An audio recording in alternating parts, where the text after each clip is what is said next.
Sau khi mà chị sử dụng cái khuôn mặt kỹ thuật số của Sam á, để điều trị cho bệnh nhân bị đau khớp thái dương hàm bằng cách là sử dụng máy nhai á, thì chị thấy á, là thứ nhất á, về trên lâm sàng á, thì cái thời gian mình ghi dữ liệu của bệnh nhân á, mình lấy tương quan cũng như là ghi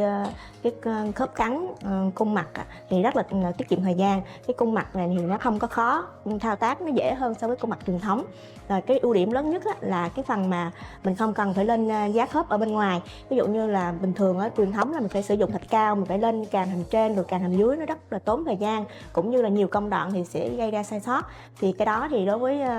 khuôn mặt của Sam á, thì hầu như là công việc của lab chỉ tốn 1-2 phút để có thể chọc được dữ liệu thôi. Còn về đối với cái thời gian mà mình có thể nhận máy nhai thì rất là hay là đối với cái phương pháp truyền thống á, thì mình sẽ phải là mình làm sáp này rồi mình ép nhựa thì nó tốn thời gian hơn, chắc nghĩ cũng phải 1-2 ngày mới có được cái máy nhai. Còn đối với trường hợp mà mình làm kỹ thuật số á, thì mình chỉ cần trong 1 ngày là mình có thể nhận được máy nhai rồi. Còn đối với những trường hợp mà gấp á, thì có thể là sáng làm thì tối có thể giao cho bệnh nhân rồi. Còn đối với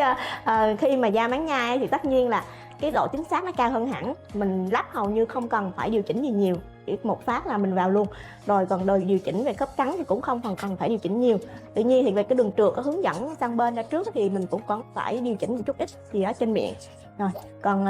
cái hay nữa là đối với trường hợp kỹ thuật số á, thì mình có thể sao chép cái máy nhai này thành 2-3 cái máy nhai cũng được. Thì chị hay gặp những bệnh nhân ở nước ngoài á, thì bệnh nhân hay thích là sử dụng